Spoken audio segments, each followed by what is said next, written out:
घति गुरुमेव भजे गुरुनैव सहास्विनमो गुरवे न गुरुः परमं शिशुरस्मि गुरुः मतिरस्ति गुरो मम पाहि गुरो सच्चिदानन्दरूपाय विश्वोत्पत्त्यादिहेतवे तापत्रय विनाशाय श्रीकृष्णाय वयं नमः कृष्णाय वासुदेवाय हरये परमात्मने प्रणतः क्लेशनाशाय गोविन्दाय नमो नमः यं प्रव्रजन्तमनुवेदमभेदकृत्यं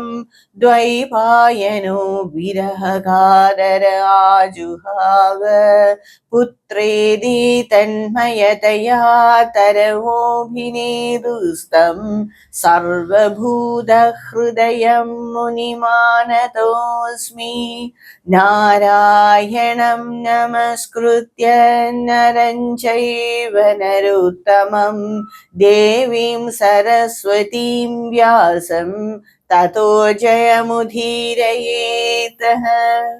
सर्वेभ्यः नमस्कारः. We are seeing Srimad Bhagavada Mahapurana and we are seeing Canto 8 in it. And in my last video, we saw the Gajendra Moksha, the lordly elephant Gajendra, who was under the grip of the infuriated crocodile. And it was like that for thousand years. And at last, he worshipped Bhagavan, that elephant worshipped Bhagavan. And Bhagavan came in the Garuda Vahana and released the elephant from the grip of the crocodile as well as the grip of the ignorance and samsara. And the Gajendra attained the Vishnu Loka. Now, we must understand the background of this crocodile and the lordly elephant Gajendra. This crocodile, in its Purva Janma, in its previous Janma, he was a very great Gandharva by name Huhu.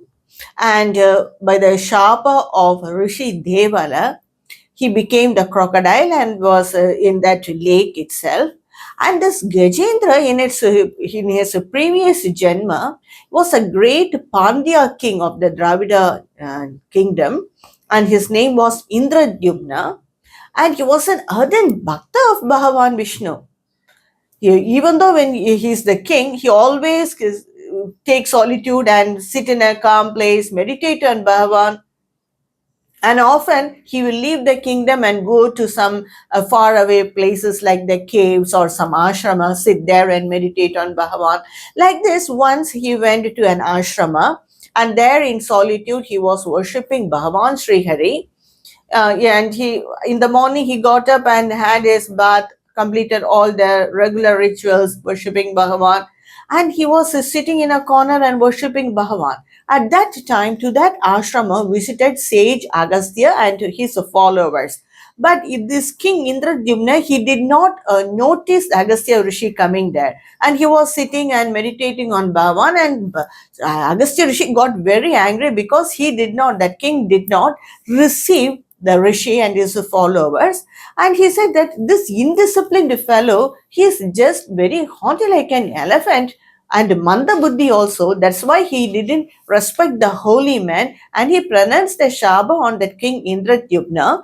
Gajaha yatha stabdhamati sayeva antam tama vishadam. Imam Shabam. Like this, he pronounced the curse. That is, this indisciplined fellow, so haughty like an elephant, with this ignorance, let him be born as an elephant, that is, and immersed in ignorance. Let him get the elephant birth. Like this, the Agastya Rishi pronounced the curse. And the Agastya Rishi and his followers went away. Because the rishis and the holy men has to be respected because they are the people who have shown us the path towards the Supreme and they themselves have realized it. So they have to be respected in all ways. So without respecting the rishis, we cannot attain that liberation. But anyway, whenever the rishi or that holy man gives shapa also, it will be for the good only in the end, just like how it is what was the good for the Gajendra. And in the next birth, he became that King Indradyumna was born as Gajendra, and he attained the Vishnu Loka. And Indradyumna then also he thought that it is only destiny. If I am worshipping God and I have to be cursed by a great rishi, means it has to be destiny, and he accepted it and continued to worship Bhagavan Sri Hari till the end of his life. With that knowledge only, he remembered this hymn. That knowledge he gained from the previous birth, he was able to remember this hymn and tell this hymn in this Janma in the elephant body itself. So after that, Gajendra attained moksha, and the crocodile also attained to its Gandharva Loha, relieved from the shapa of the Rishi Devala. And Bhagavan Vishnu says that, Bhagavan Srihari himself says that, whoever remembers the crocodile or the Gajendra elephant or this incident of Gajendra Moksha, or even the lake or the Trikuta mountain or the flowers in it, they will be removed of all the sins. And Bhagavan says that whoever repeat this hymn or tell this hymn at the closing of the day, that is during the bedtime, when before going to bed, they will attain the moksha. They will attain liberation gradually. So that is the Gajendra moksha, which comes in the 8th canto of Bhagavada Purana. Now, the Gajendra moksha happened in the 4th Manvantara. Then the Manu was Tamasa. Now, then the 5th Manvantara, it was ruled by the Tamasa's brother, Raivata. His name was Raivata, and he was the Manu of the 5th Manvantara. In the 5th Manvantara only, Bhagavan Vishnu, he created the Vaikuntha. So that was the main incident in the 5th Manvantara. And Shuka Brahma Rishi said that so far 6 Manvantras have gone, he said. And the 6th Manvantara, the Manu was Chakshushaha. His name was Chakshushaha. In his rule only and under his period, in that 6th Manvantara only, the Samudra Madana incident happened, that is the churning of the milk ocean. And the situations that led to the churning of the milk ocean was, once God Indra, he was cursed by Durvasa Rishi. And as a consequence of that, the Devas, they lost their power, their luster, and no one was there, were interested in giving the sacrificial or oblations to the Devas, because when the Devas' power, when they deteriorate, the Asuras will gain the power. So the Asuras will not allow anyone in the Bhuloga to give puja or the sacrifice to the Devas. So the Asuras, they gained power, automatically they gained power, and the Devas, the Rishis, and all the holy men, the Brahmanas, they all suffered. And as a result of it, God Indra, he went to Lord Brahmadeva, and they said about their own plight. And Brahmadeva said that this entire creation came from that supreme being. The first avatara of that supreme being was that Mahapurusha. That from that Purusha, I am the Amsha avatara of that Purusha. I am the Brahma, I am the Amsha avatara of that Purusha. I am the intellect and the ideas of that Bhagavan. And from me came the Prajapatis, and the Prajapatis were responsible, and they filled this entire world with the different species belonging to the 4 different orders, that is the Udbija from the seed, Andaja from the egg, Swetaja from the moist surface, and the Jarayuja from the womb. So these 4 types of beings came from those Prajapatis. They created these beings, and the entire world was filled by all the beings. So we must go and tell that Bhagavan, who is responsible for that creation, only he can solve that problem. And they all went to Lord Bhagavan Vishnu, And at that time, Bhagavan Vishnu was in his yogic slumber, and Lord Brahmadeva, he said a very beautiful hymn. By that, that hymn awakened Mahavishnu. Avikriyam satyamananthamadhyam guhashayam nishkalam pradarkyam manograyanam vachasadiruktam namamahe devavaram varenyam. We salute you, that adorable being who was without any beginning or an end. You are that truth, undecaying, and you are beyond words or thoughts, and so you are beyond any argument. You are faster than the mind, and you are without any division, and you resides in all. I salute that Bhagavan. Like this, Brahmadeva said this hymn to bring out Bhagavan Vishnu from his yogic slumber. Vipakshidam pranamanoodiyatmanam artindriyabhasamanindramavranam chayatapau yatrana grudra tamaksharam kham triyugham brajamahe. We take refuge in that Bhagavan who is the witness of the pranas, the mind, intellect, and the eye sense, the ahankara. He is the witness of all that because it is from him that all this came out. You have manifested the senses as well as the sense objects. You are anidraha, you are sleepless, and you are avranam, you are without a body, bodiless. Aksharam, without decay or no one can destroy you. Come, you are all pervading like the Akasha. You incarnate yourself in the three yugas. We all salute that Bhagavan. We take shelter in that Bhagavan who is the embodiment of the pure consciousness, and he is not limited by the time or the space.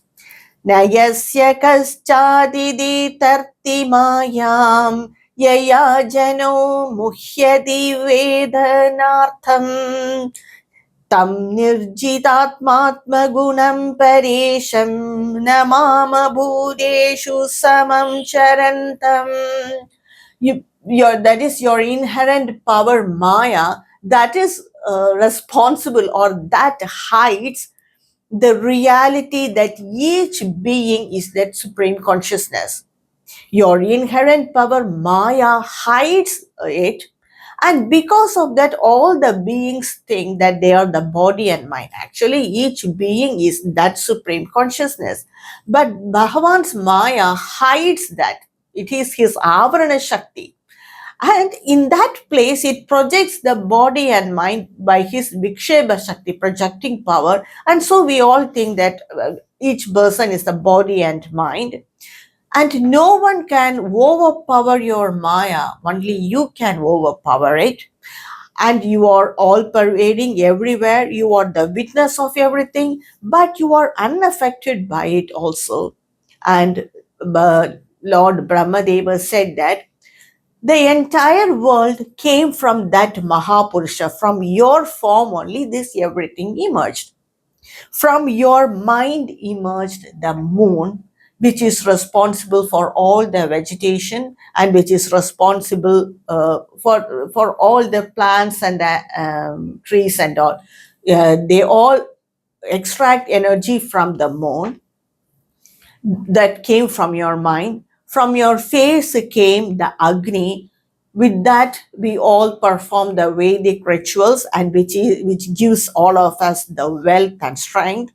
From your eyes came the Surya, that is the sun, which illumines the entire world and which is the symbol of Brahman also. From your prana came the cosmic energy. By that, we all the individuals, they receive that prana, they get the prana. And by that, they have that hunger and thirst, etc.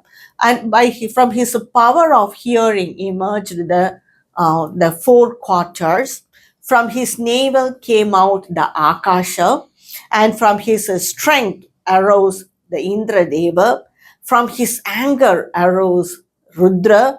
from his intellect, that is from his buddhi, arose myself, that is Brahma, because Brahma is said as the Hiranyagarbha, which is the totality of all the ideas of creation of Bhagavan. And from his body orifices came the Vedic meters and all the rishis also. And from his reproductive organs came the Prajapatis. Like this, from each part of that Bhagavan, each one thing in the universe came out. So like this, the entire universe came out from that Purusha. From each part of that Purusha, each form and name came out. So it all exists in your form. That is, this entire creation, this entire universe exists in your form, and we worship that Bhagavan who is all pervading. Please be propitious to us. Please help us in this time of need, he said. Lord Brahma and all the other devas were hearing this hymn. नमोस्तु तस्मा उपशान्तशक्तये स्वराज्यलाभा प्रतिपूरितात्मने गुणेषु माया रचितेषु वृत्तिभिर्न सज्जमानाय नभस्वदुदये. Salutations to that Bhagavan who transcends his own power of manifestation. He is beyond this power of Maya, isn't it? He is beyond that, and who is filled in his, always in his inherent bliss. He is unaffected by this Maya. He controls the Maya. It is from him this entire creation came out. It is his inherent power.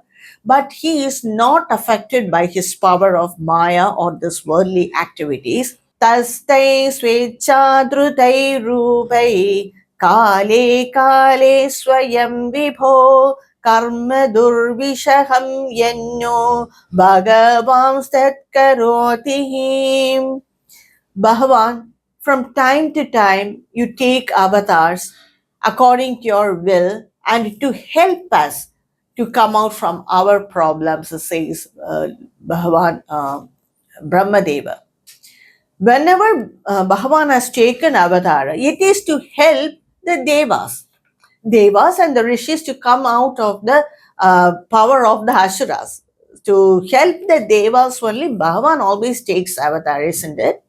So whenever we are in need, according to your will, you take the avatars and you always help us. So like that, please help us, be propitious to us. यता हि स्कन्दशाखानां तरोर्मूलावसेचनम् एवमाराधनं विष्णु सर्वेषामात्मनश्च हि. Adoring Vishnu or worshipping Vishnu is like worshipping the entire universe, because we only water the roots of the tree. We do not water the branches or the flowers or fruits or anything. However big the tree may be, we only water the root of the tree. So Bhagavan Vishnu is the base of this creation. He is the source of this creation. So if we worship Bhagavan Vishnu, it is like worshipping the entire universe, says Lord Brahma. So after reciting this hymn, Brahma Deva and all the other devas, they worshipped Bhagavan Vishnu. So let us see what Bhagavan Vishnu did to them and what was his answer to them in my next upload. Om Namo Narayanakhila Guru Bhagavan Namaste. Om Shri Krishna Pranamastu.